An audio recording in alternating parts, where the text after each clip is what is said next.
Hello everyone, my name is Shane McIntyre, and this recording I'm going to be talking about my experience giving the APERS scale, the test, and also some of my reflections on the process and areas where I saw strength and areas of improvement. I should probably start with this disclaimer that I know we had a choice whether to do it in the classroom or to do our observation of in-home therapy. I chose to do in-home therapy. I've got to admit, strictly out of convenience. My youngest son, Luke, is autistic, and we do ABA therapy in the home 5 days a week, 3 hours a day. So I had a lot of opportunities to be able to observe. One of his therapy sessions this week in the afternoon, I made sure that I was home for the session, and I was able to kind of be a hands-off bystander and to give the APERS during the session. Usually my wife or I are very hands-on during the session, and so I went ahead and she was the one that was, co-running session with our therapist, and I was just standing back as that third party, bystander, just doing the observation. It was very interesting. I honestly thought going into it that, we've got this down. We've been doing therapy now for almost a year. My son's 4.5, diagnosed at 3, but, it takes a long time to get therapy going through in the regional center. So we've only been doing therapy now for about a year. But I thought we've got it down. We're doing things so well. I don't see that we're going to have any areas of need for growth or any challenges on this test. But we did. It actually kind of surprised me. There was it's obvious that the test is set up for the classroom because there are some things that just your house naturally fails when you compare it to the class. For example, the first area was just the setup of the home. The research that we read this week talks about how you need to have a good ability to monitor a student no matter where they are in the classroom. Well, the home environment doesn't lend itself to that. I mean, if we are in the living room, our living room, dining room, kitchen, it's all one, large room, and we have all the doors locked. All the cabinets are locked. He can't get into anything. I mean, key locked. Everything is key locked. The doors that go outside are locked up high so he can't get in or out because he's a runner. So we've got that, buttoned down. Problem is we've got a 2-story home, and I can't monitor him when he goes upstairs immediately. He can outrun me. He's a quick little guy. And we've tried to baby gate, but he can scale it faster than we can even get the darn thing open. So the only thing a baby gate does is just keeps him away from us that much longer. So, as far as the physical environment, we failed when it came to the physical environment. It's just that, we just don't have the layout that like a classroom does where it's all in one large classroom. Another area where we failed was in a schedule. We're very good when it comes to transitions. We are good at prompting Luke. We are good at, setting him up, letting him know in 5 minutes we're going to stop playtime and we're going to put our shoes on and go outside, go to the park, the store, whatever it is. We're good at setting him for transitions to, short-term things, long-term things. We talk about it. We look at pictures, videos, whatever we need to do. But we're not good when it comes to a schedule.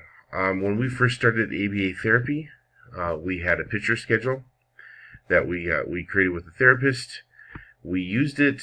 It worked. We didn't have a lot of things on the picture schedule. It was mostly just for transitioning between activities during therapy. We used it for a couple months, and then it kind of phased out, and we never continued it on to everyday life. I know that, through the research and the readings that we had to do this week, that in the classroom, a schedule working with these guys can be key to everything. Personally, I teach high school.